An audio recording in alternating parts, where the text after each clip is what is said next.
Kerrie Droban, welcome back to the show. Thank you. Thank you for having me back. It's Oh, always a you're pleasure. you're welcome anytime. This is our fourth time chatting. I look back in our history here. I interviewed you two times on my Cops and Writers show, and I interviewed you once on Writers Inc. when I was a co-host on that Yes. podcast. Yes, I know. Yeah, the Thank you for that. Oh, absolutely. Yeah, the last time we talked was March of 24 is episode number 126. If people want to go look back in our archives. And we're talking about, police and divorce. And we brushed on the fact that you were married to a police officer that spent some time doing undercover work and all the challenges and problematic situations that, put you into. And we'll dig deeper into that later in the show, but let's get to know you in case you haven't, in case somebody else has not heard about you, which I find hard to believe. But, let's start out with your childhood. You were the original Spy Kid. Tell us about that.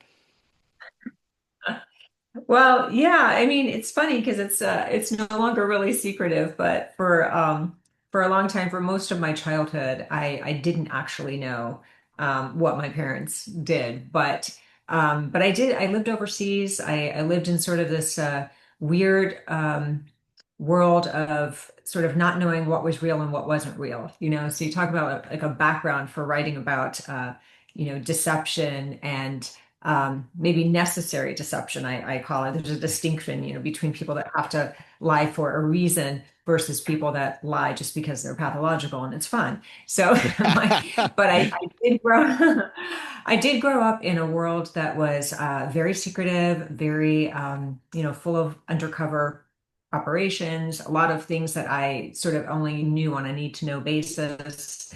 And it was an interesting way to grow up. And I actually didn't realize that, I was living in this sort of covert existence until I was about 18.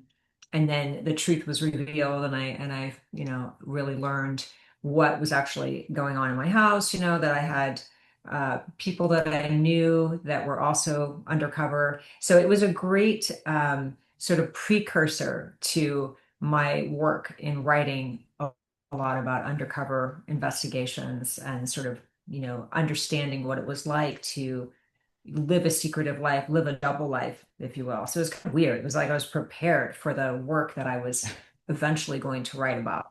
Yeah, I find that very interesting. Were your mom and dad both in the CIA? They were both officers, or just your dad, or what was that? They were both, yes. They No, were they were both. both. I had Interesting. the original Mr. and Mrs. Smith. Yeah.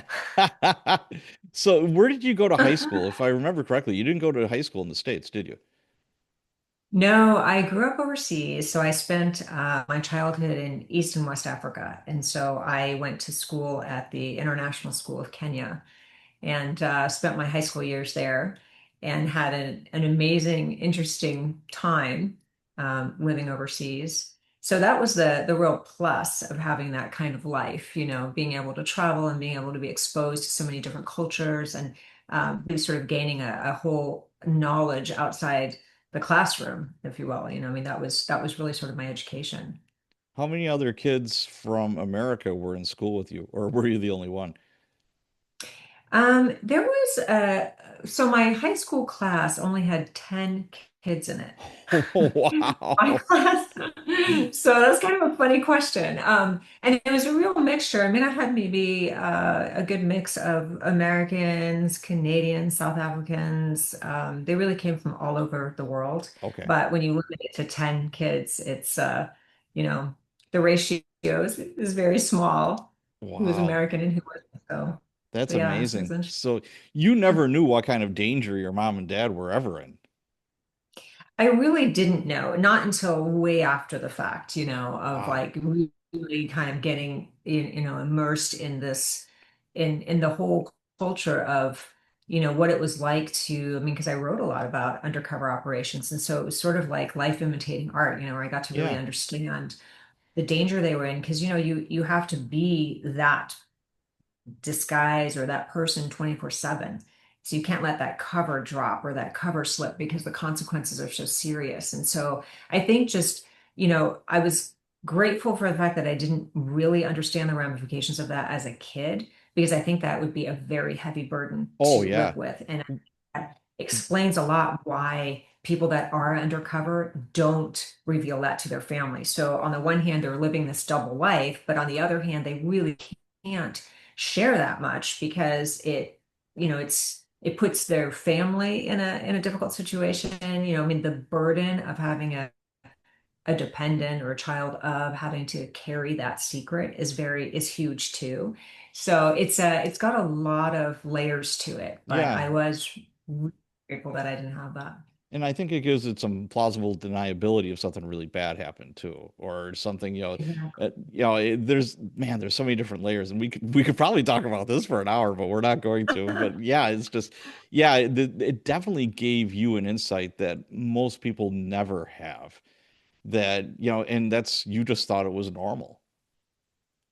Yeah, yeah. I mean, I was fortunate in a lot of ways because I was able to sort of navigate that world. And then from a retrospective stance, I really could understand a lot of what was going on in my childhood. So like strange things that didn't make sense at the time that seem like you sort of are challenging your own reality a lot of times. Sure. Like if something happens and people say, well, it really didn't happen that way. And you're like, yes, it did. I was there. But so it's sort of like on one level, you feel like you're gaslit, but on the other level, you're like, well, maybe they did that for protection and Oh, for, absolutely. preservation. So it was a very interesting, sort of confusing way to grow up. It's destabilizing in a lot of ways. So like the more Right. that you know, the more destabilizing it is. And I I would think think that's so.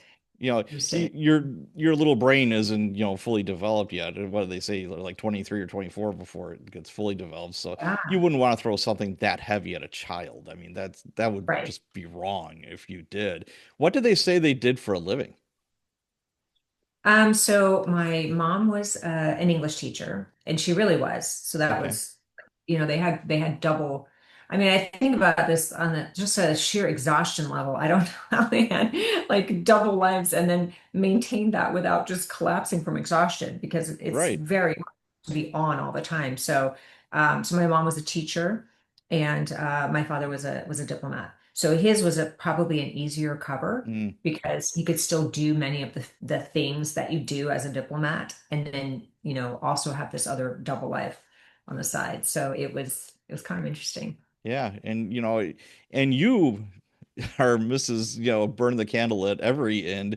You're a best-selling author, you're an attorney, public speaker, true crime television host, seen on Netflix, 2020, IDTV, A&E. I mean, I'm sure I'm missing something here, but I've got a great story when I knew I was going to be interviewing you. It was for the first time. I think it was Writers Inc. And I'm going to bed, and my wife is watching TV, and she always goes to bed early, and she loves to read, and she'll read and have the TV on, and she loves true crime stuff. So I'm crawling into bed, and I look up, and there you are. I'm like, no way. And so I'm like, honey, I'm gonna be talking to her tomorrow. She said, no, you're not. And I'm like, really? This person on TV right now, I'm gonna be interviewing. So I thought that was hilarious, and I'm like, Wow. That's a what's lot of the creativity. what are the odds of that, right? And you also have a podcast now, Crime Stands Still. When do you take a breath? I know. Actually, I think I have it's passion. It's my passion, really. I mean, I really enjoy all of the various things that I'm involved in, and I think I just have a lot of energy, and it's just a lot of fun. Probably like you run a podcast, and it's fun, and so it doesn't feel exhausting to me, and it doesn't feel like work, and so all of it sort of combines a lot of my various skill sets of being able to, I mean, as a lawyer, being able to consult and help people navigate some of the most difficult times of their life, and as a writer, being able to translate that not only into books, but into writing podcasts, as I love doing the older cases, sort of the deep cuts, unsolved cases.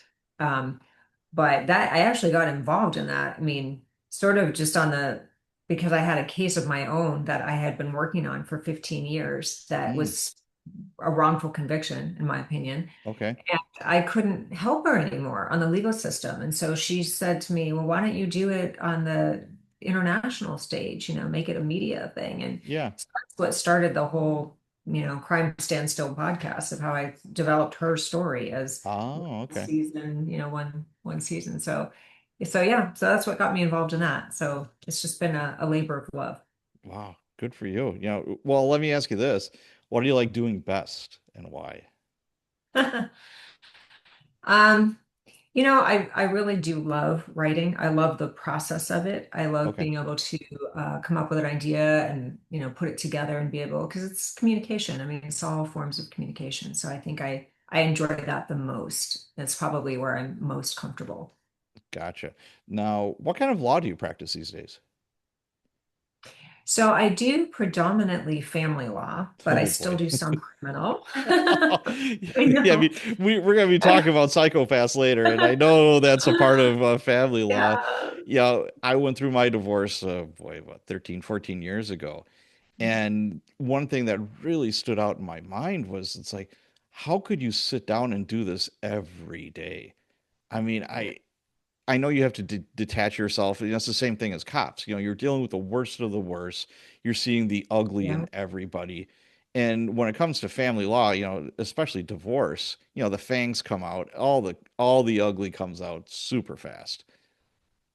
Yeah.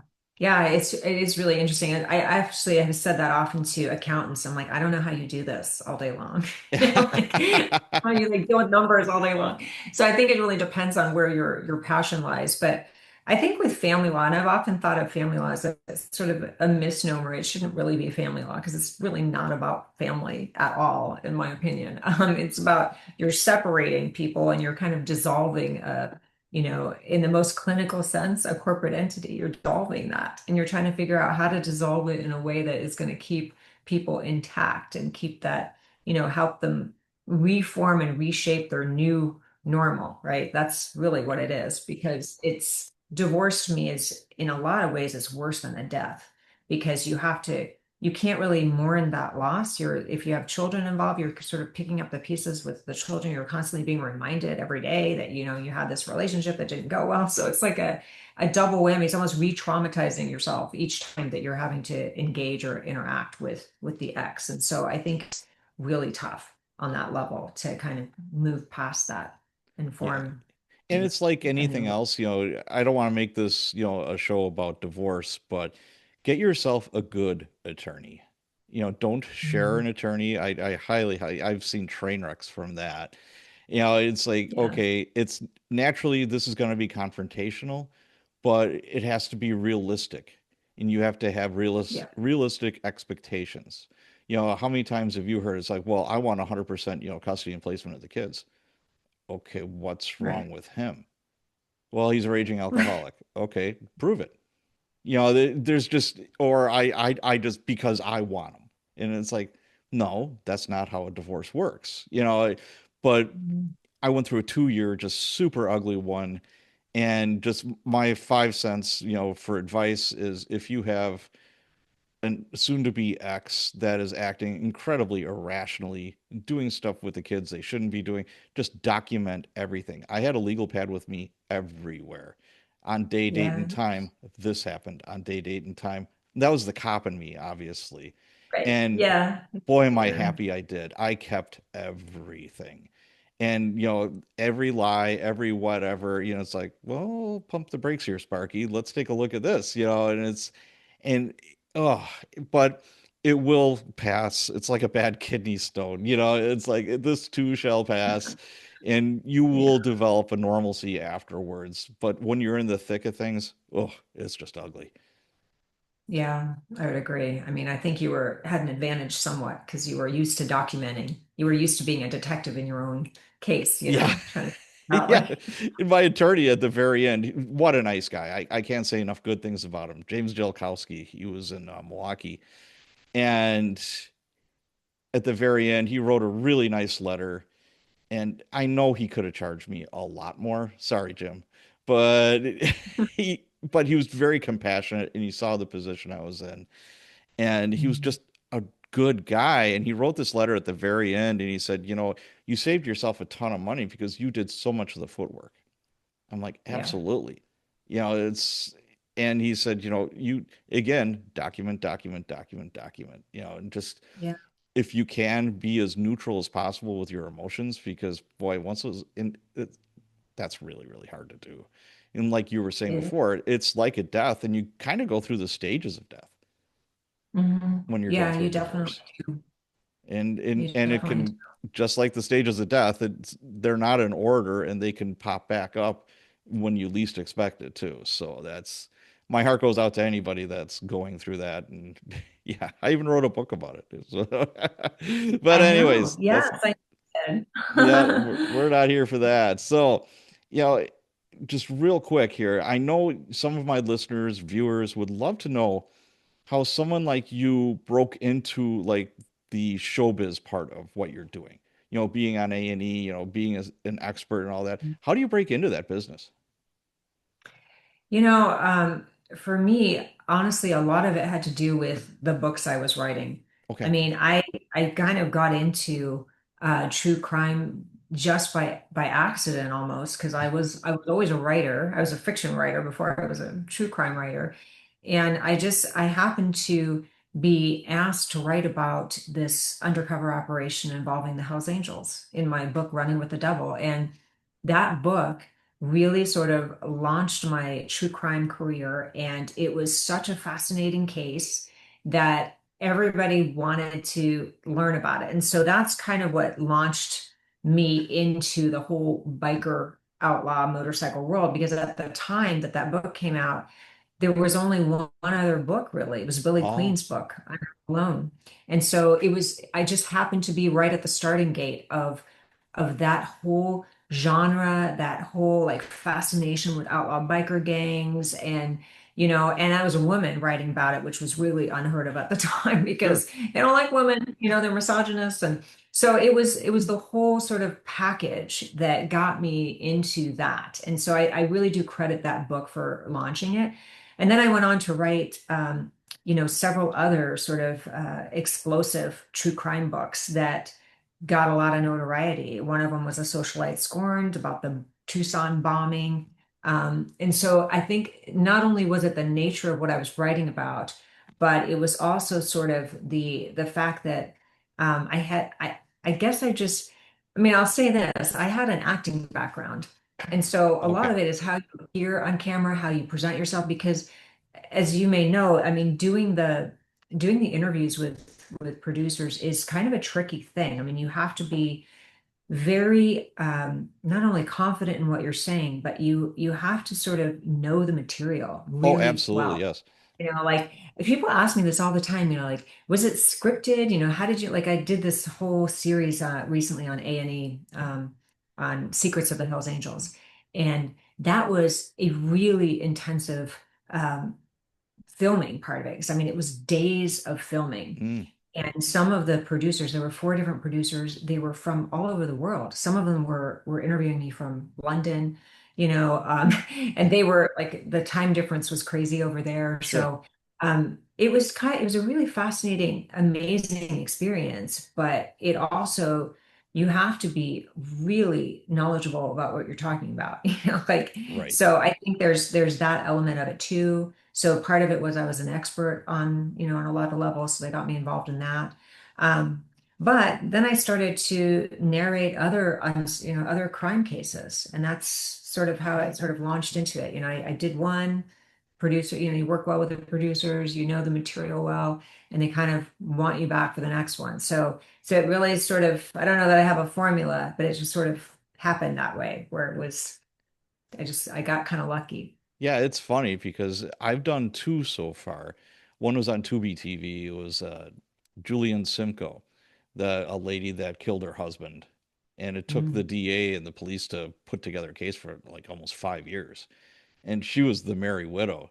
She's going on cruises with a new boyfriend. She's blowing through all the cash, and then finally she did get convicted. But I thought I'd be going to a studio. I wound up at an Airbnb Yeah. with this whole like Yeah. crew, and then the producer interviewed me, but I don't know how many hours I spent memorizing, every little detail of that case. Yeah. It's a lot of work. It is, and Um, then you're on TV for like, a total of 15 minutes, maybe. Yeah, the way they put it together, you're like, okay, yeah. yeah, no problem. But yeah, it sure is different. But let's get down to the meat and potatoes here. We're talking about psychopaths today. What's the definition of a psychopath? And how many Ah. have you known? Well, so the definition really is I mean, the easiest way to say it is it's a person who has no empathy. They lack empathy entirely, but they fake it very well. So, so the way that that presents to somebody in real life, and it's across all boards. I mean, it's not just, I call it, um, you can encounter a psychopath in a relationship, a personal relationship. You can encounter them in a work environment. You can encounter them in a profession. I mean, it's like it runs the gamut, but it's somebody who has no empathy, but does not appear that way. So they can be very charismatic, they can be charming, they're highly manipulative.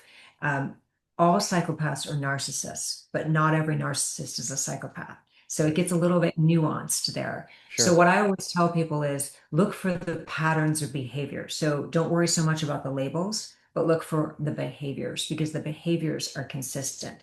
So, like, for example, a psychopath enjoys harming somebody. That's the ultimate end game, whether it's financial harm, emotional harm, and it is a game to them. And the rules don't apply to any. I mean, the rules that you think if you're operating by the rules, they're not going to be the same rules a psychopath Mm, operates with. So so they're gonna they just enjoy that. It's like a chess game. And it's very difficult to outmaneuver them, outwin them, because in many, many cases they catch you completely unaware and completely off guard. And so to answer your question, how many psychopaths so I always tell people, I mean, I was a capital lawyer. And so I worked a lot with the worst of the worst in on death row. And surprisingly, maybe for your audience, is that most psychopaths are not in prison. And so I didn't actually encounter the psychopaths that I've known in prison. okay. And so I've encountered many in just ordinary life. And you know when you've been hit by one because your head is going to spin. I mean, when you're in the presence of one, you almost can feel that kind of energy coming off. I don't know if you've had that experience or not. And I like to use I love Gavin de Becker's The Gift of Fear. his seminal work, Yes. right? The Gift of Fear. I I love love that that book. because that to me just find what everybody who encounters somebody who's a psychopath should listen to. So for the listeners that are not familiar with it, go out and get the book right now, Gift of Yep. Fear. I But second that wholeheartedly. Yes. it's that intuition, it's that gut feeling that Yep. you have when you encounter somebody that just seems off. They're just not quite acting the way that you think they should be acting. But then you question yourself, so you tell yourself that dialogue, no, that's just me. Maybe it's just me. Maybe I need to give them another chance. Maybe they're just, but you want to listen for people that seem too good to be true. You Right. know, they're they're giving you too many details about something, and the details don't add up. Um, So, classic in a relationship, like if you're dating somebody who's a psychopathic, they're going to tell you all kinds of interesting things about their past. They might give you multiple references for the work that they've done. And little by little, you'll start to notice none of them adds up. okay. You know, they haven't actually, here's an example. This is exact, maybe a little bit exaggerated example, but somebody will say that they used to be a Navy SEAL. Um, and now they're I'm laughing because how many people are like Navy SEALs all of a sudden? It's like, yeah, I don't think so, pal. yeah, right. I mean, but they do. They will tell you these sort of fantastical, crazy things. And because, most people are wired to be trusting and accepting, we don't challenge those Right. crazy stories until it's too late. And that's the thing that was just sort of mesmerizing about the whole process of like when you actually encounter a psychopath and how do you get through it and how do you get out of it.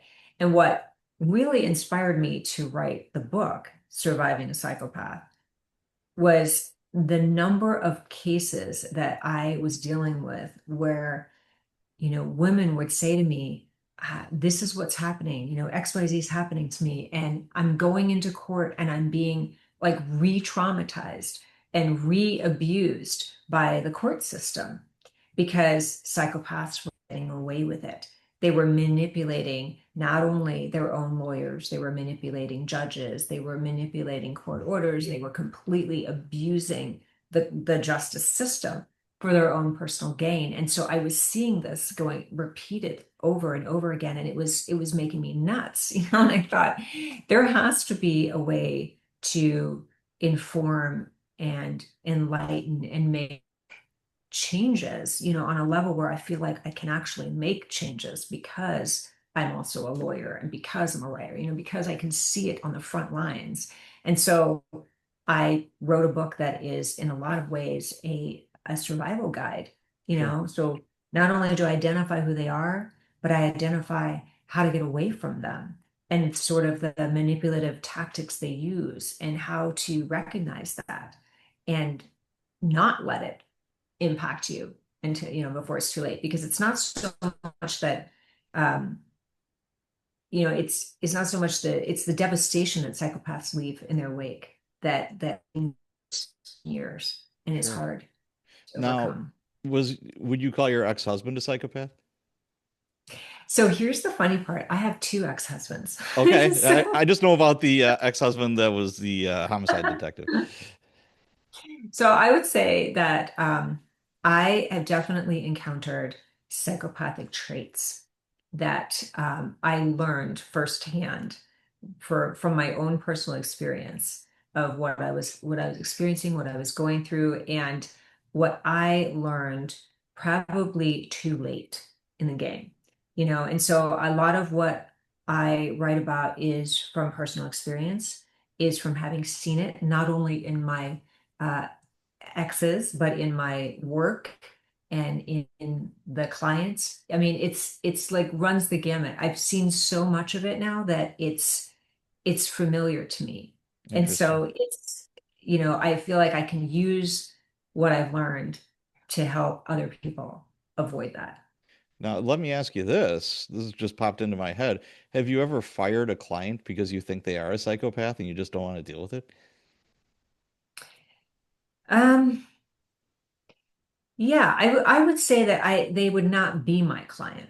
I Okay. would say now I would be able to recognize Hmm. those traits, the patterns of behavior. It's very, I will just stress this, it's very, very difficult when you first encounter a person who exhibits those psychopathic traits to recognize what that is. Because they're such master manipulators that they will fool therapists, they will fool judges, lawyers. Sure. Uh, and so it's not something that you would necessarily recognize in your 5 minutes of conversation with somebody. Hmm. But because of the sort of warning signs and red flags that I outline in my book, I now can recognize that and I now can walk away from that. And I do. It's interesting. I even will watch like television shows.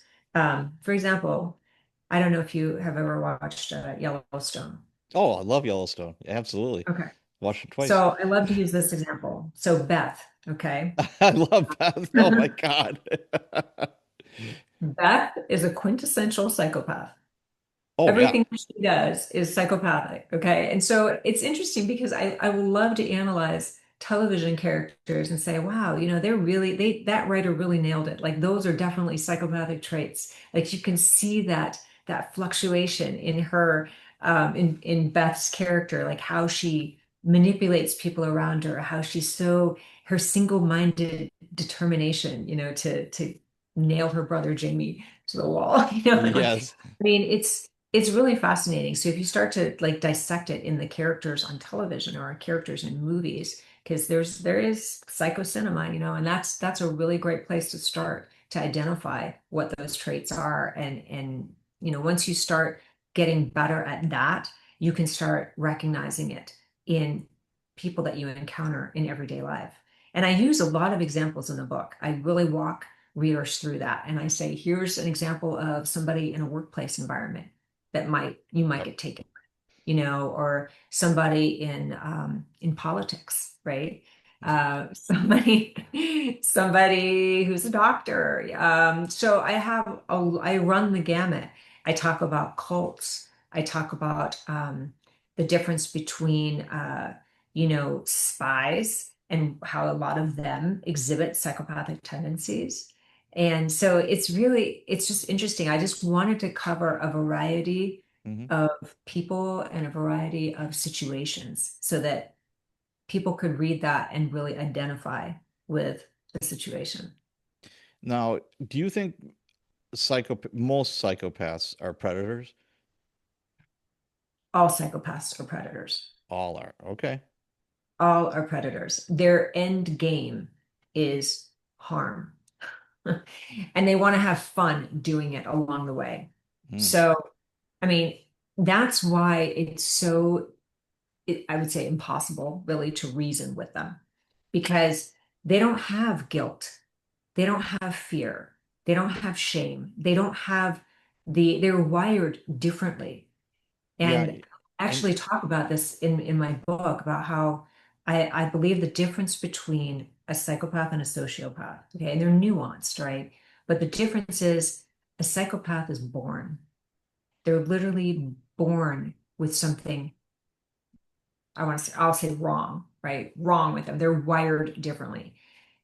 But that said, it doesn't mean that a psychopath can't be shaped necessarily by their environment. So, like, they could use some of their psychopathic tendencies for good, okay? Which is kind of an interesting yeah, I never idea. thought of it that way. But well, Beth Yeah, was kind of trying to do that. I mean, yeah, she wanted to kill her brother and screw yeah, him over, but she wanted to save the ranch. She right. was daddy's girl. She wanted acceptance from Kevin Costner so bad. Yeah, That yeah. was she had a couple of end games. Yeah, so I mean, I think that it really depends a lot. I mean, it's that whole nature versus nurture You thing. sure? But I think where that comes out is if you have a positive influence in your life as a young child and you are born, psychopathic, that can shape you into, using, I guess, your psychopathic tendencies to affect good things rather than bad. I mean, some people would argue that politicians, for example, can do that because they have charm, they have charisma, they have the power of persuasion, they have a way to, um, manipulate a situation to their advantage, right? But it's not all going to be, depending on how they were raised, it's not all going to be for bad. But unfortunately, the psychopaths that we really hear most about are the ones that have not had that kind of intervention and they're going on to be incredibly destructive. Yeah, I understand what you're saying, and I think there's some people that they're just born that way, and there's the hard wiring is all messed up. I responded to a killing of a man that it was one of the most gruesome crime scenes I've ever responded to, and it was a gang of like maybe 6 or 7 neighborhood kids beat this guy to death because he owed $20. The dope man hired 3 neighborhood kids. They were all 16 and under. Mm. And he hired them for $20. And this just a neighborhood dude owed the dope dealer $20. So he says, go rough him up. Well, mob mentality kicked into high gear. And there was a 9-year-old kid that joined this like soiree, and I talked to victims. I mean, excuse me, I talked to witnesses, at the crime scene. I'm knocking on doors.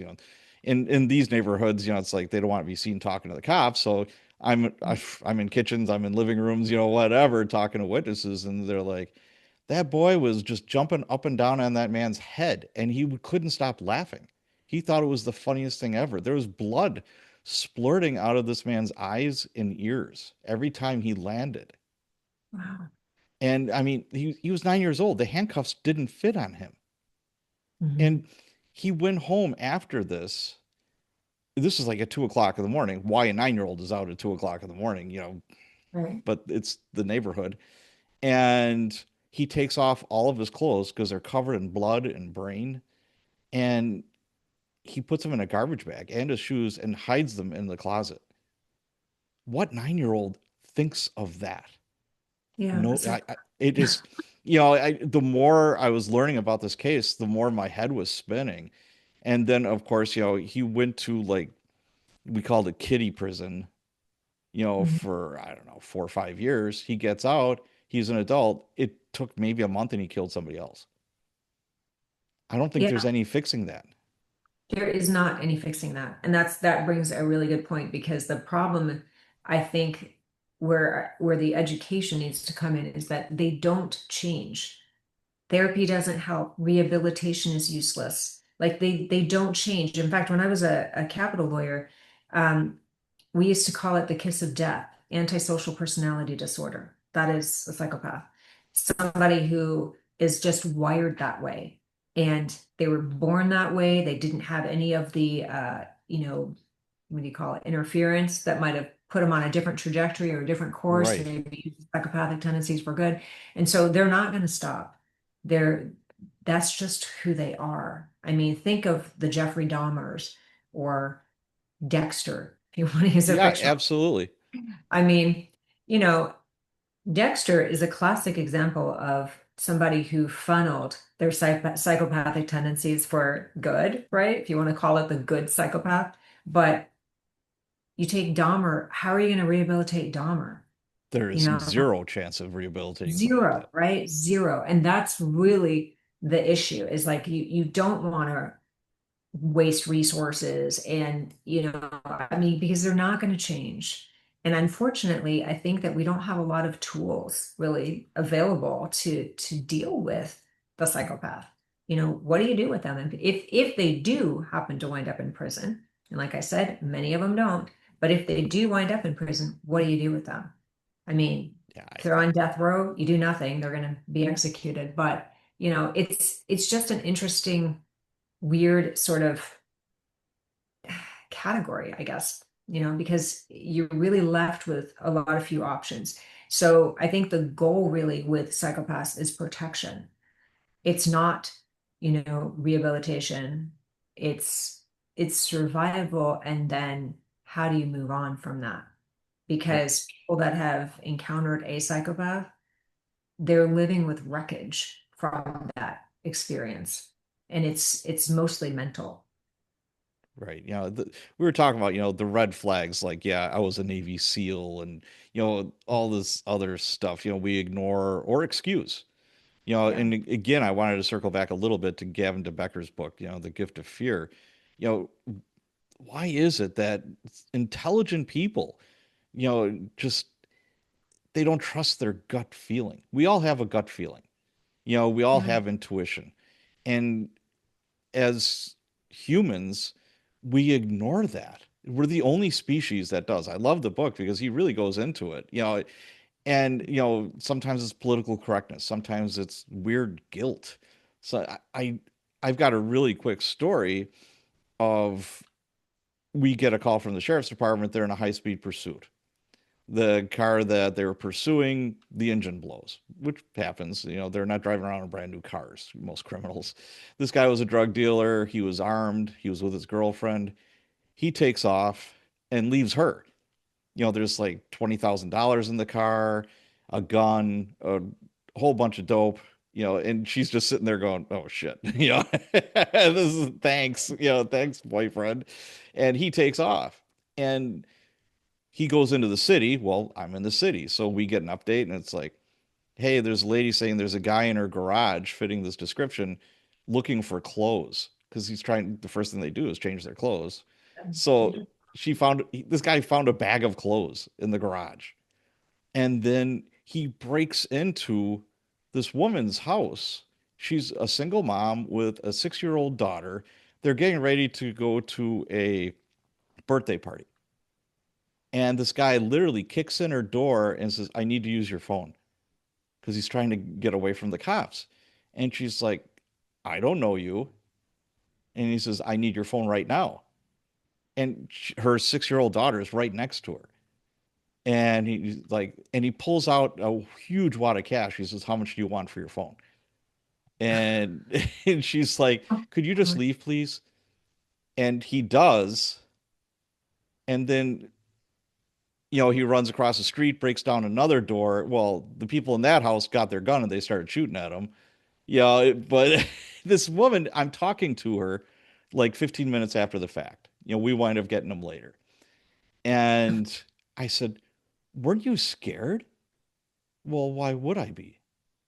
And I'm like, well, this isn't something that happens every day. You're an intelligent, reasonable person. And I explained to her all the facts of how he wound up at her house.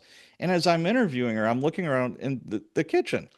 There's like 2 butcher blocks filled with knives, all kinds of stuff. And I said, there was a gun in the car. And she's like, well, I'm not saying that he was armed. Don't put words in my mouth.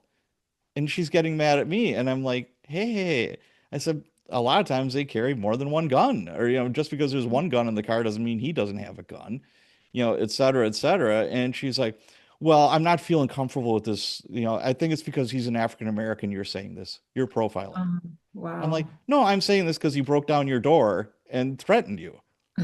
I just, and I just couldn't wrap my head around it. And I'm like, well, of course you want to press charges for, criminal trespass to dwelling. She says, I don't think so. I don't like the way this is going Amazing. because she didn't want It's, to be seen as a racist.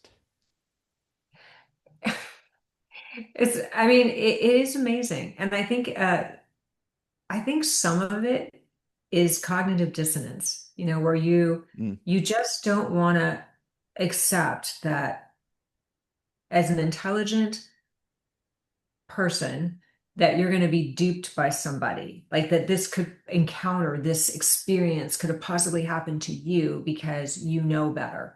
And so I think there's a lot of rationalization, justification. I mean, it's really kind of, I think that's part of the abuse. I mean, it's kind of astounding to me. It's part of that whole psychological manipulation of, you know, they're convincing you of something and you're going along with it because to do otherwise would really be scary, because then it would open up a whole different can of worms. Yeah. So it is kind of an interesting, I don't want to say it on your show, but like, a mind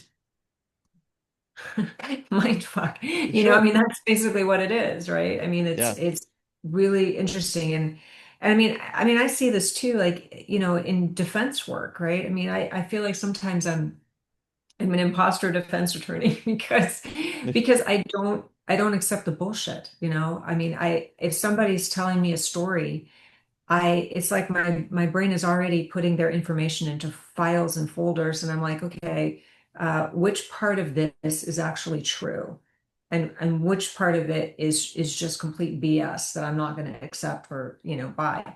And so I think that's sort of, and probably as a cop you did that too. Like, okay, they're feeding me a bunch of information that I'm not going to accept just because you're Right. telling me.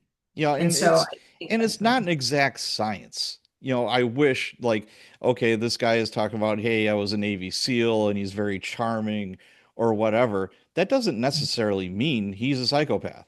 There right. could be other stuff going on. So that's the trick bag there. There it isn't so clear.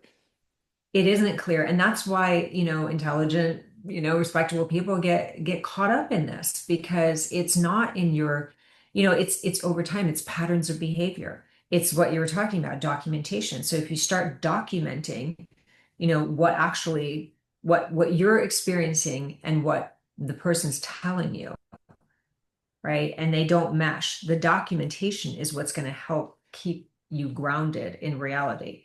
So, because they're highly, highly manipulative. And what happens is when you encounter them and you're having a conversation with one, they're literally scanning your vulnerabilities, right? I mean, They're it's looking it's for an almost, opening. They're looking for a weak yeah, they're spot. looking for an opening. Yeah.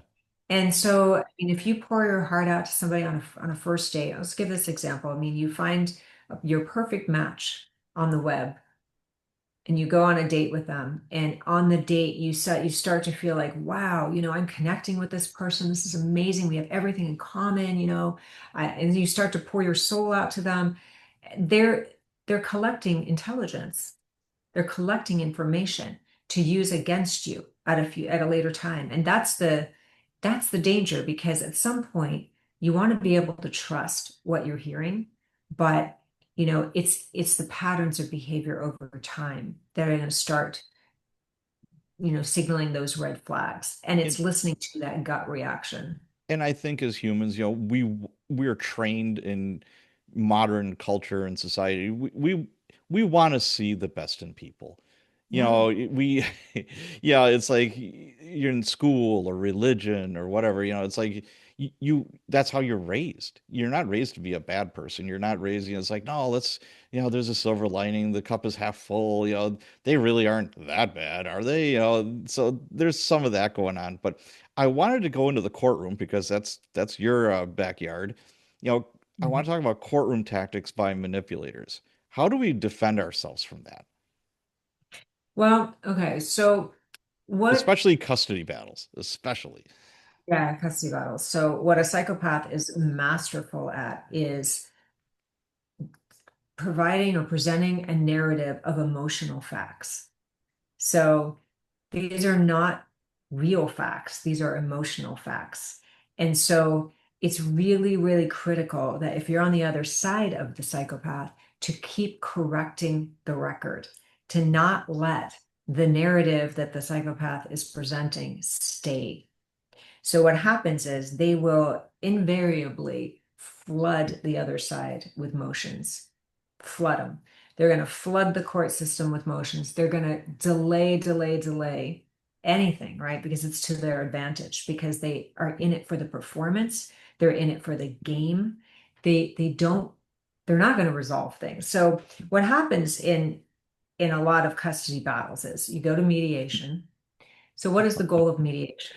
I'm Okay. just I'm just chuckling because I went through I think three or four or more mediations and I Yeah, might as well have just banged my head against the wall.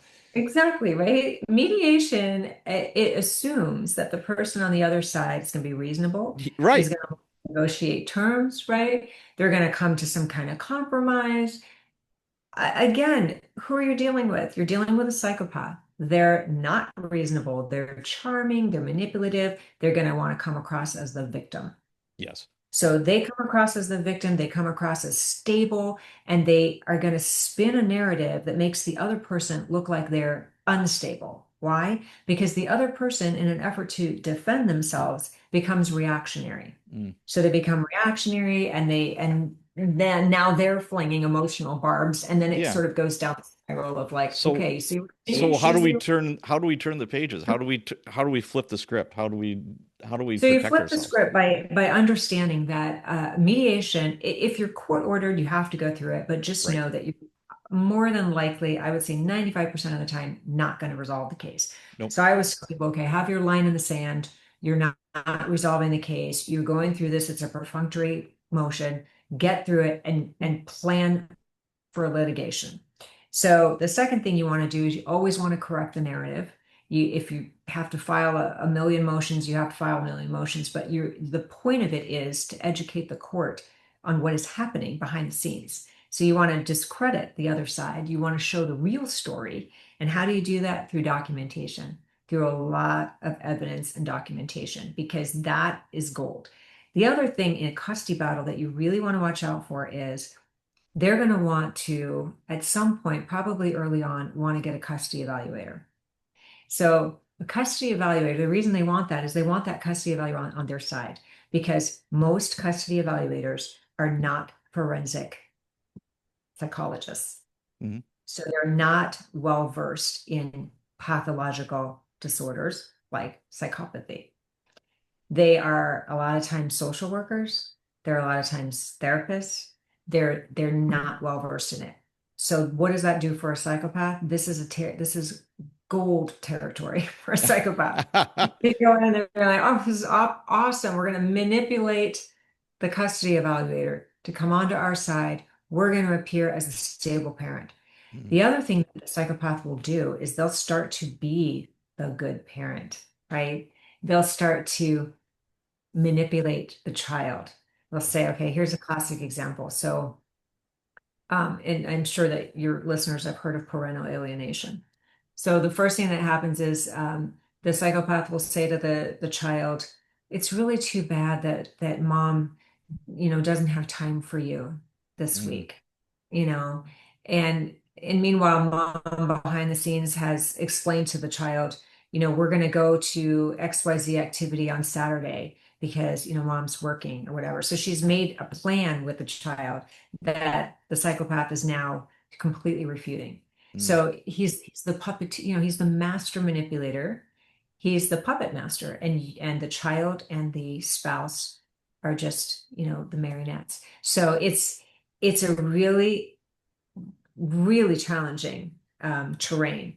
But the really important thing is to remember that the goal of a custody evaluator is to reunite, okay, is to co-parent, have co-parenting and reunification.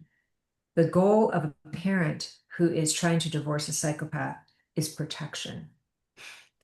So you're already at polar opposites. And so, how do you show the court and the judge that this is what's going on? You have to document, you have to provide motions, you have to correct the narrative at every turn.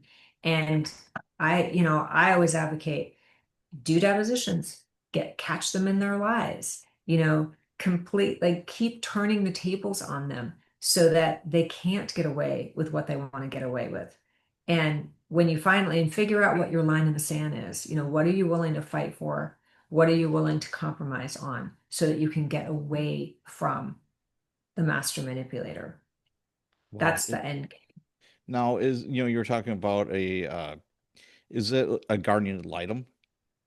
The person that, kind of more or Yeah. less, if you can't come to an agreement with custody and placement, the court designates somebody that will make that determination. Right. So a guardian ad litem would be for the children. Yes. Best interest lawyer would be for the children. So you need somebody to advocate for the kids. It depends how old the kids are too. If they're old enough to have a voice and to understand what's going on, then I think it's important to get somebody in to be their advocate. Mm, The main issue is you want to educate the court. You need to let them in on what's going on behind the scenes because what happens at the end of the day in family court is you have a hearing which lasts 3 hours max in most courts. So the judge is going to have 1.5 hours per side to hear the case. So if they haven't been educated up to this point through motions or through correcting the record of what is going on, because your job as the other spouse is to discredit what's happening. If they haven't received any of that information, they're hearing everything for the first time in an hour and a half presentation. And wow. that's pretty tough for a judge Yeah, it is. to be able to, make rulings based on that. So that's why I always say, like, if you're going through a divorce with a psychopath, you have to plan, you have to be strategic about it. You have to find leverage. You have to know, like, what is the Achilles heel of the psychopath? Like what is absolutely going to turn them on their face. And one of the things is um, they want to come across looking good. So if you have dirt on them, if you have and believe me, I've seen it all. It can be anything from, many of them live double lives. Some of them have other families. Some of them have committed a ton of marital waste, so they've got a paper trail already of money Right. that is going out the door. So anything that you can leverage against them to discredit them, to show that they're lying, you need to use it. I mean, those are the weapons because they will weaponize the court system Sure. to their advantage. How do we protect our children from these psychopaths in a situation like this? I think with that, the first and foremost thing is you have to recognize that you and I say this lightly. I mean, because I know I myself had gone through this where you say, okay, well, they need to have a relationship with the other parent. Right. Okay. No, they don't. They don't need a relationship with the other parent. If the other parent is a psychopath, that means that they are harming, they are Mm, harmful to the child. So The modus operandi for that parent is protection. You have to be able to protect the child as much as possible. So some of the factors are getting a best interest lawyer, getting a guardian ad litem, getting somebody to advocate for the child, especially if they're not old enough to have a child interview. Um, but make sure that you're not asking for equal parenting time or equal decision making because you're giving a lot of power to the psychopath, who, by the way, really doesn't care at all about the children, other than that they are pawns, Mm. right? They're a way to manipulate and get to the parent because remember, it's a game. I know this sounds horrible, doesn't it? I mean, it It sounds like you're does. like That sounds willing, really bad. Yeah. but they are they are the worst of the worst. I mean, psychopathic partners mean nothing but damage, control, manipulation. And it's sort of like emotional terrorism, is what it is. And so, as a parent who has children, you're not, I mean, this is not a normal playing field. So, you can't approach it in a normal way. And you can't say, okay, so like, the presumption is, I mean, I'll just use Arizona as a presumption. The presumption in Arizona is equal parenting time, Yeah. Same in co-parenting, Wisconsin. Yeah. right? Parents should be able to get along and work it out, until the child is 18. The problem with that paradigm is that a psychopath, it cannot co-parent. Their whole modus operandi in life is manipulation.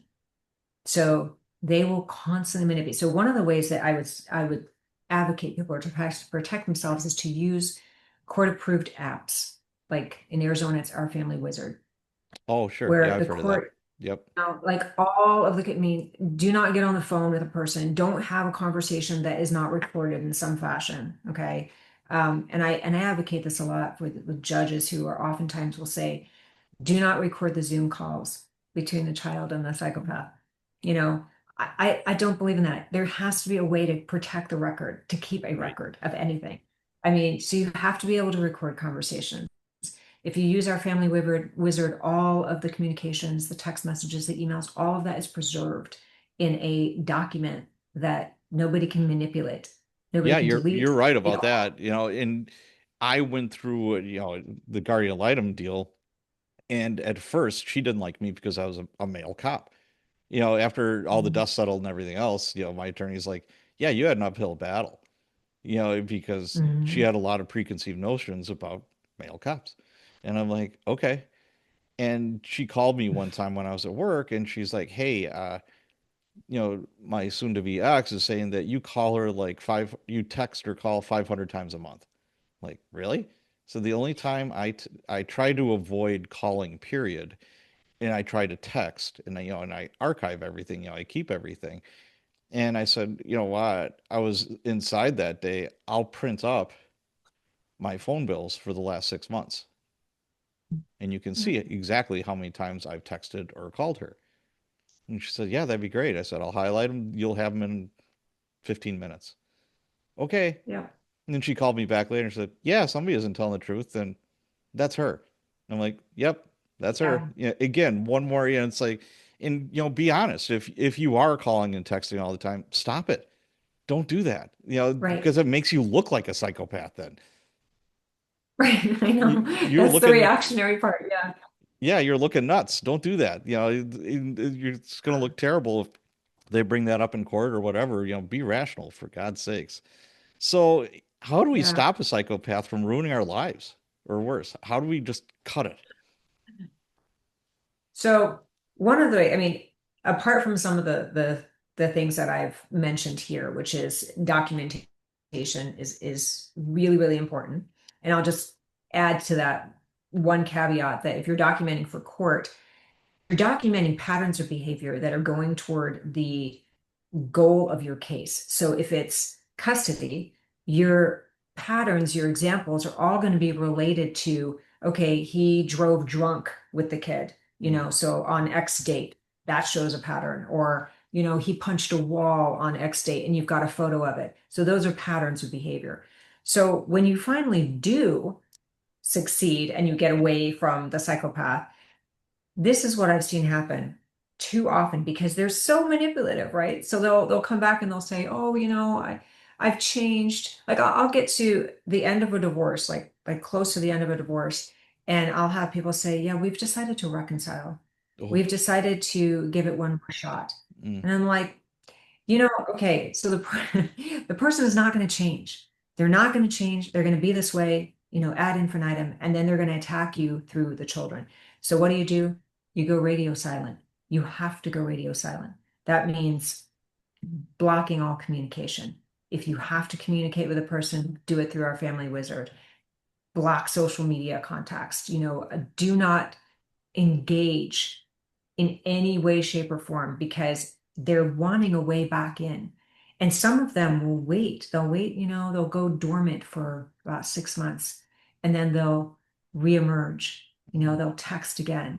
And so it's a way that they want to lure you back in. And so the only way to really get rid of them, to get them out of your life, is to disengage completely, as if they had died, as if they no longer exist on the planet in your life and you are moving on. And that is the success story of somebody who gets out of a psychopathic relationship.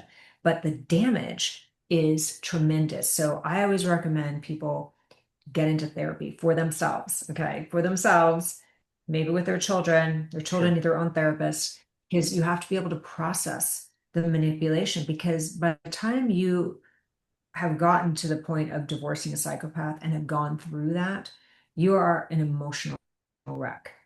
Like your life has turned upside down. You don't know what your perception of reality has been completely skewed.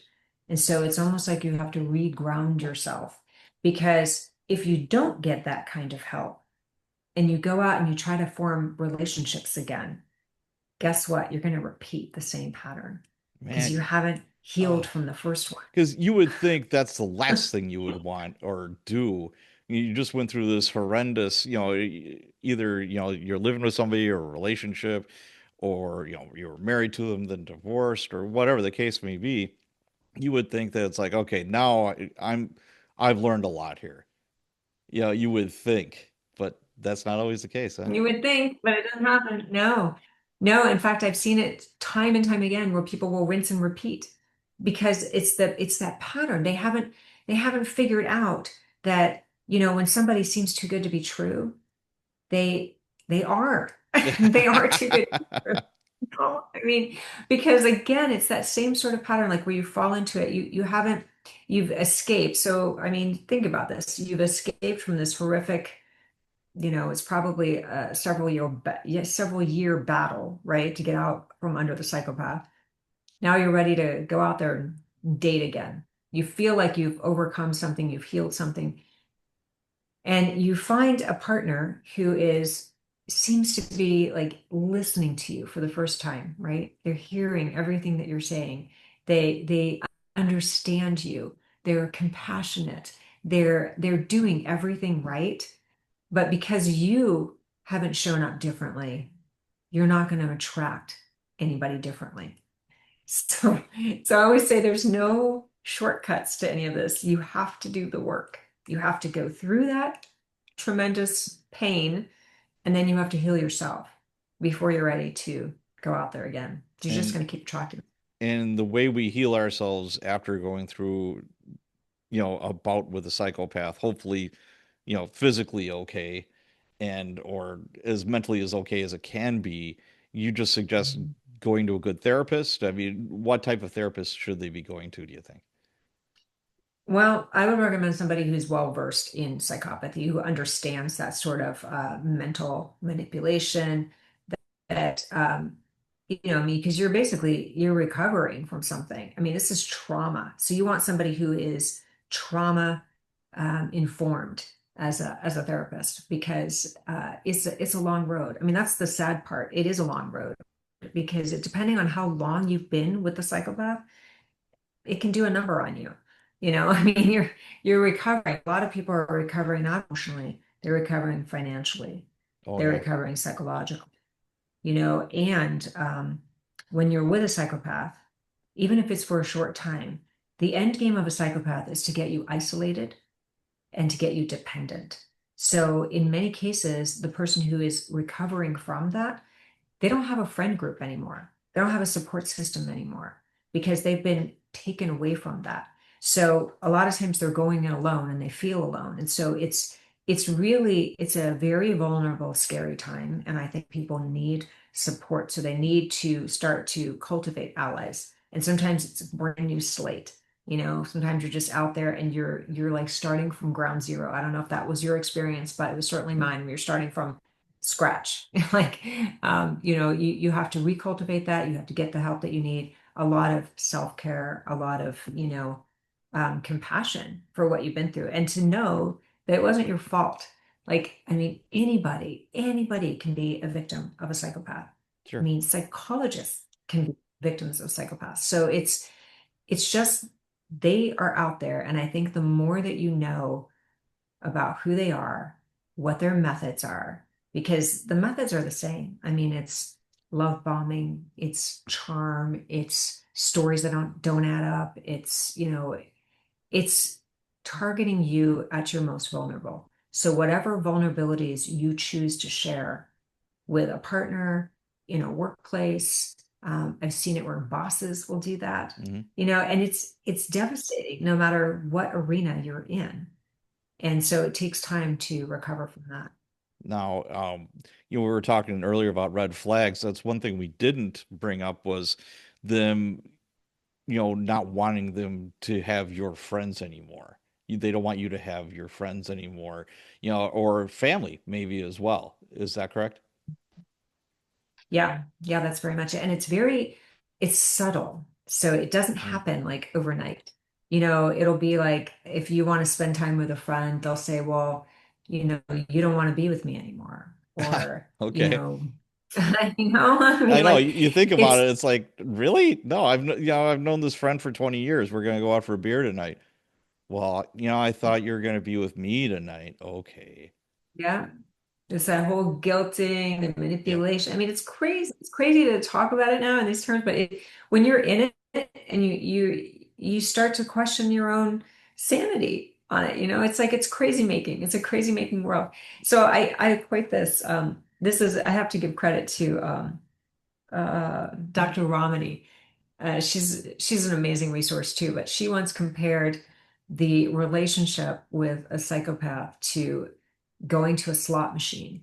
Okay, so you're going to a slot machine, you keep pulling that lever and you keep hoping that you're going to be the winner, right? So Right. that's why you keep going back because there's a chance that you might actually hit the Okay. jackpot, That's a great you analogy. I know? like that. It was a really great analogy. Yeah. I think it made a lot of sense for why people go back. It's almost like an addiction. You're like addicted to the good times with the Mm, person because they make it so I don't know, tantalizing, I guess, because they are the person that you want them to be, but they're not real. And wow. so you keep going back to that person, hoping that this time they're going to give you that little kernel of, you know, what you need, but it's not real. And that's why I always tell people, whatever you're imagining this relationship to be, it's not real. So the only way to save yourself is to run. So, yeah, how the hell do you go on a normal date again or meet people? Because your guard should be up 24/7 after something like this. How do you get to a degree of normalcy after you go through some traumatic event with a psychopath? So, I mean, it's a really good question. And I think that, I do address this too in the book. I mean, I call it the dark web because, you know, I mean, how do people find people for the most part these days, right? They go on matchmaking sites Yeah, absolutely. and they hope that they're hoping the matching. And so I actually give like a sample profile in my book, and it's a real profile, but it highlights all the fakeness about it. Like, because I mean, these guys, they are master manipulators. So I think the important thing with that is to be able to verify facts, okay? Because I mean, we all want to make ourselves look the best that we can be on a resume or on a matchmaking site. So there's no harm in doing that, but you want to be able to verify the facts. So look for, you'll see them posting photos of, okay, here's an example. This is an example I give in the book. There's a doctor, okay, and he's got photos of him. in his scrubs at work, and the doctor has just gone through a divorce. Okay. So the photos show the doctor at his baseball games with his son. He's always happy, he's always smiling. There's none of that vulnerability or, sort of the fallout from a divorce. I mean, all of us have been divorced, Oh have yeah. that sort of trauma, hurt, pain, whatever. And there's none of that being reflected in any of the photos they're showing on the profile. So that right there is a red flag.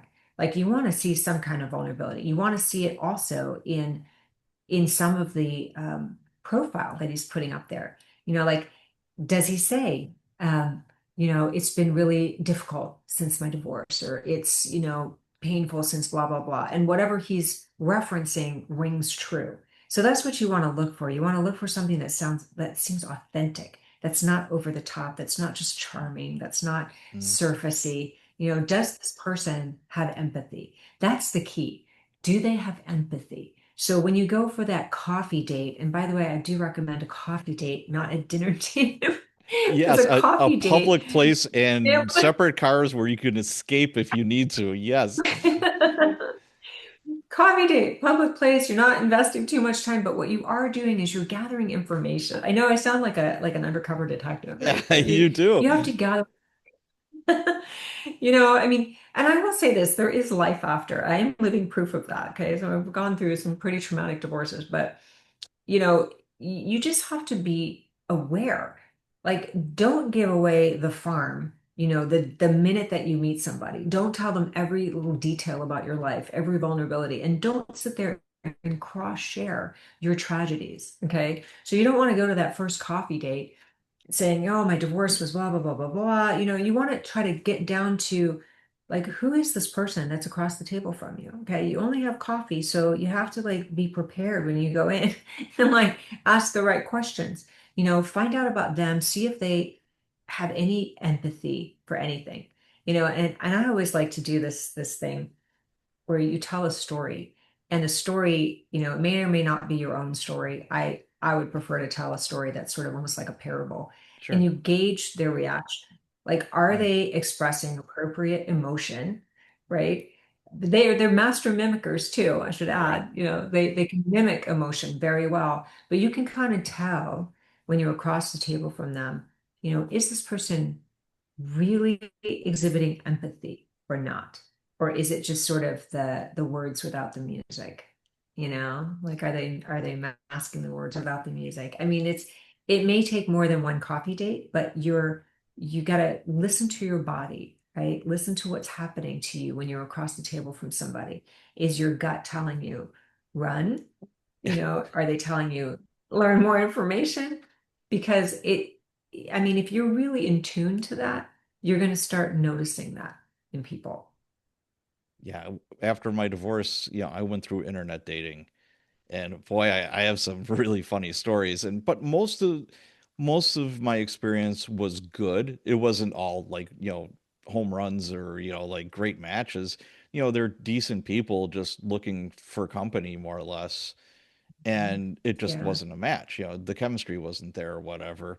But I had some doozies. I had a gal, she started laughing when she saw me, and I'm like, do I have something on my face or whatever? I'm like, okay. And she says, oh, thank God. And I'm like, what? She said, you have your hair in your teeth. And I'm like, yeah, I didn't Oh leave my them at home. God. What are you talking about? She said, my last date, like literally before I started talking to you, the guy had a picture up there that was like 20 years old. Yeah. And Okay, that's a red which isn't flag. unusual.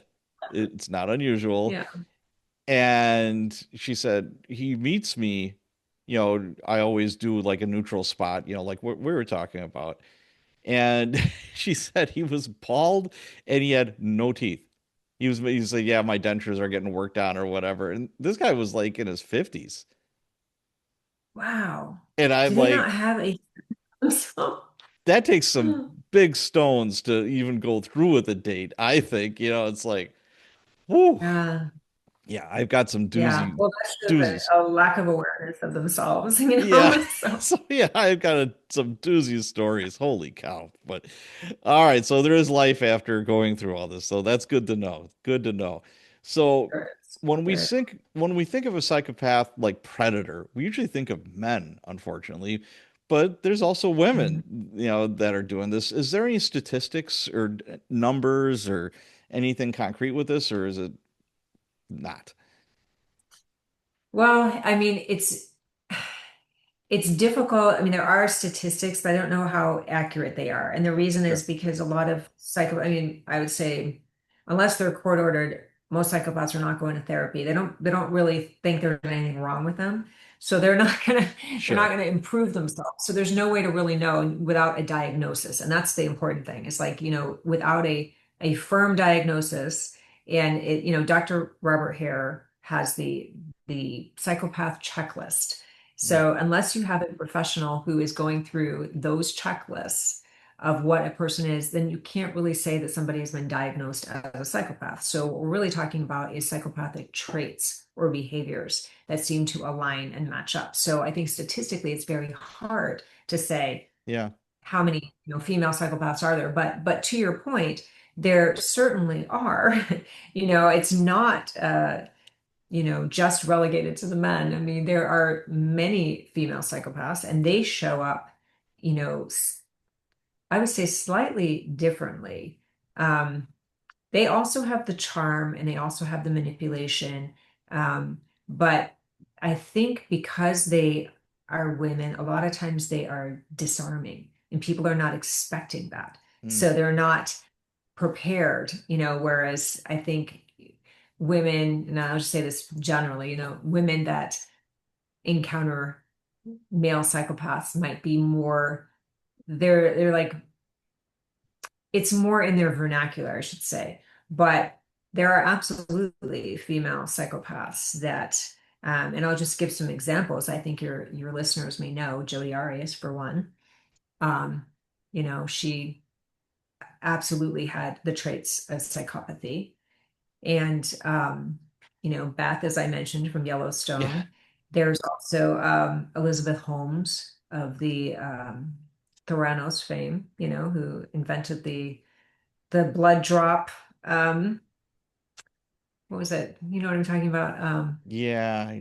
Uh, I forget the name of it now. It's in my book, and I should remember it. But anyway, she convinced everybody to give her money to invest in um, this crazy scheme of how to detect diseases or illnesses with one blood drop. All right. But anyway, she was psychopathic. There was the inventing Anna, right? Anna Sorokin, the fake heiress who went about trying to manipulate investors into giving her a whole bunch of money. So I mean, any of those that you watch on television will give you a very good insight of how female psychopaths operate. And Yeah. it's very similar, but it's very manipulative. I've worked with some. And Yeah. and I saw it coming 100 miles away, but these guys would just be like, "Oh man, she's hot and whatever." And I'm like, "Dude, Mhm. she is a psycho." I mean, Yeah. there's no nice way to put this. And of Yeah, course they're it con always artists. ended in horrible situations. And me being a sergeant, the worst part about being a boss was you would have to go to these family problems. If a cop, Mhm. the stereotypically what would happen is a cop's wife would call the police. He's doing this, that, or the other thing. And, I would be the mediator. And, it's like, first off, is a crime been committed or a rule violation or whatever? And it's just icky. I don't want to go into people's houses like that. I don't want to, and these are people that sometimes. And it just Yeah. gets ugly. It just, ugh, no good, But I think of Glenn Close with Fatal Attraction. Yeah. Yeah, she actually was. Yeah. I know, and I think there's a stigma, unfortunately. Maybe it's going away. I hope it is, but there was a stigma attached to men reporting that they've been with psychopaths or they're trying to divorce a psychopath. I think people throw that term around a lot. Oh, she's such a psycho, or Right. like and, but if you truly drill down and you describe the behavioral traits and the patterns, then you really can identify who a psychopath is. I mean, they are con artists at the very core of who they are. They're con artists. Sure. They lead double lives. They will scam you out of your inheritance. I mean, watch out for anyone that wants to jump on your life insurance policy right away. Yeah, I think that is a red flag, folks. Yeah, absolutely. no, yeah. They don't have any remorse, they have no empathy. I mean, there are definitely signs, and that's what Dr. Hare goes through on his checklist. It's like these are the signs of psychopathy. And so if you match, any of these, in fact, I have a quiz in my book where people can take, hopefully just for fun, to see how many traits they align with. And it'll say, if you get three or more traits, then you are this, and so it's but yeah, I mean you can kind of take people that you've met and put them through that list and Wow. see if they come up with it. All right, so let's talk about your newest book, Surviving a Psychopath in Court, Life, and Love. How much Yes. how much of this book was autobiographical? Autobiog Well, I should say it was inspired a Okay. lot by true events.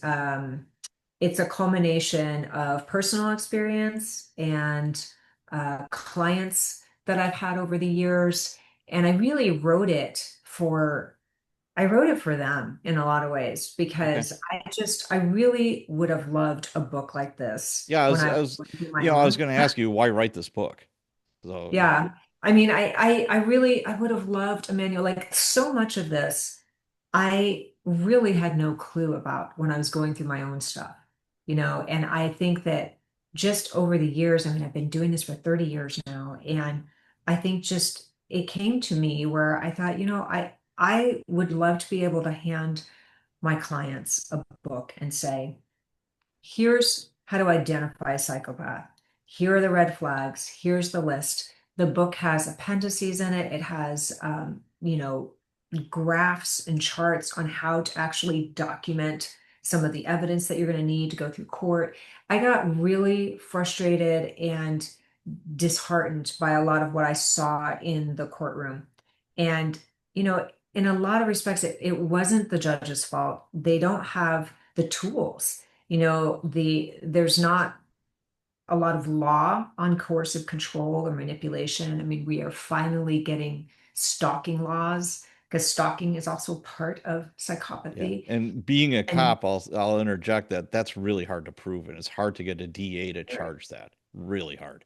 very, very, very hard to prove. And so I think that I really just wanted to write this book as a way to educate, inform, enlighten, and help people navigate some of the most destructive and difficult relationships that they'll ever encounter. And the sad part is, even though true psychopaths are, they're not like 50% of the population, what is crazy about it is the devastation that they leave and the ripple effects of that. And so I do talk about that even as a lawyer, like what are the ripple effects that have happened to me in dealing with cases like that? I mean, because you carry that with you for so long. And so Yeah. not only have I done it as a lawyer, but also as a true crime writer and my own personal history of it. So yeah, so I would say, it's inspired a lot by true events. Gotcha. You know, how difficult was it for you to write this book, and how did you cope? I think in a lot of ways, writing about it and getting all of these techniques, and I mean, first of all, it surprised me how much I actually had learned from my experiences. Okay. And it's not just my personal experience. I mean, there's a huge um, list of references that I relied on too. It's like writing a dissertation, but Sure. um, but I think it really was very cathartic in a lot of ways, and I felt really good about the end goal for me is being able to help people, being able to have somebody read this book and maybe get out of this relationship, and figure out how to navigate it. Because I think that there isn't really, well, there aren't, maybe I should say there aren't that many books out there that really sort of drill down and say, here's what to do. Yeah. And I know when I was going through my own divorces, that's all I really wanted. I wanted a therapist to tell me what to do. I wanted a lawyer to tell me what to do. And I didn't want any more mental games. I didn't want people to say, okay, well, how do you feel about that? What do you think you should do? I'm like, no, I wanted somebody to just say, this is what you do. And if you follow XYZ, you're going to get out of this okay. And Mm, so writing this book was cathartic, it was very freeing, and I feel really good about it. And so I can say I'm definitely on the other side of all of this so that sure. I have objectivity and, you know, it doesn't like I can help people without letting it impact me the way they did. Because, a lot of my true crime books, I would have to recover from them.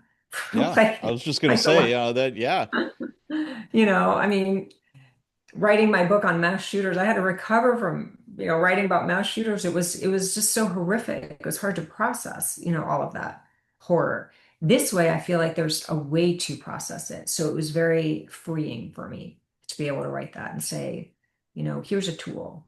Take this tool and hopefully it will help you too. excellent. Now, with most good books, and you're a great author. I've read more than one of your books. Actually, I bought your latest. I started reading it yesterday, but I remember I interviewed you before. It was the Aurora shooting. You wrote about that, and the perspective was something I didn't expect, but I really enjoyed, and that was the psychologist or the therapist that was actually treating this person before he went on this, killing rampage, and how she just dragged through the mud, and she was the scapegoat, and it was so unfair. Yeah. And you know, I had that feeling of like, wow, I'm so happy I saw this from a different point of view, and I'm glad that I read this book.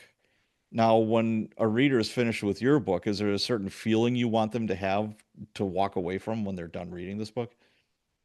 Yeah, I would love it if they felt empowered. If they felt like there was a life after, because I have so much empathy for what they're experiencing, what they're going through.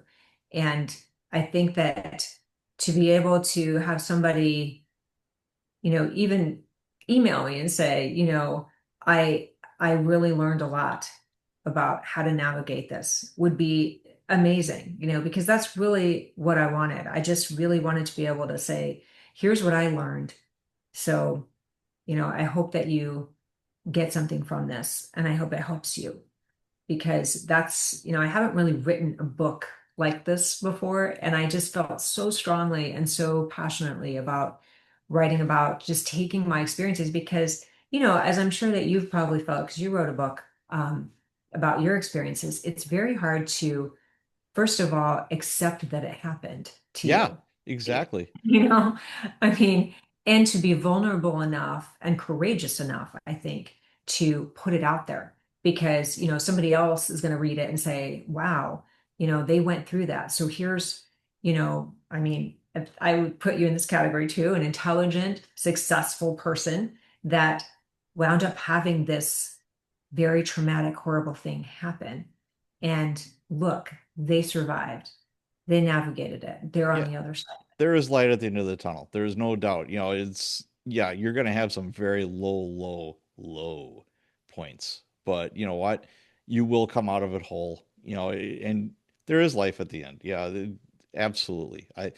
I hope that people, walk away, if anything, they walk away from this is, yeah, you'll go through some BS, but you will, there is light at the end of the tunnel. Hopefully that's a good thing. Yeah. So again, Kerrie's newest book, Surviving a Psychopath in Court, Life, and in Love. It's available wherever we get books, correct? Everywhere. Yeah, it's on Amazon, it's on my website, kerriedroban.com. Yeah, it's everywhere. Okay. One final question. How many like true psychopaths do you think are walking amongst us? If you had to guess like a percentage. I know that's hard because this is not an exact science, like I said before. And people could have psychopathic traits, but not be Right. like a super psychopath that's doing psychopath stuff. Right. I would say the last statistic that I saw was about 20% of people. Wow. And that's Okay. again, people that have been diagnosed as that. So just imagine I wonder how many how are walking around. Yeah. Hey there. Yeah. And just to make it even more complicated, a lot of psychopaths have other like comorbidities, right? So they might be Mhm. borderline, they might be, something else. So it's very difficult to define who they are, but you definitely will recognize the traits of them if you encounter one. And so that's basically my goal is like here are the traits learn from this and protect yourself because the big thing is protection. Sure. You cannot change them. Wow. Okay. Well, where can people go to find out more about you and your work? Best place to go is to kerriedroban.com. I am on all social media platforms. I can be found on Facebook, on Instagram. I have a YouTube channel, Crime Stands Still. And so I'm basically everywhere. Yeah, Crime Stands Still, that's your newest podcast that is, I think you have like 12, 13 episodes as of, what are we, July Yes. 18th, June 18th right now. Yes. Okay. And I would love feedback. If anybody, wants to write a review or let me know what you think of it, I mean, I would really welcome that. There is a way to contact me on my website and send me just a little email saying, this helped or this didn't help or, share your personal story. I would really welcome that. Outstanding. Well, Kerrie, you're welcome on the show anytime. Thank you so much for having me. It's always a pleasure.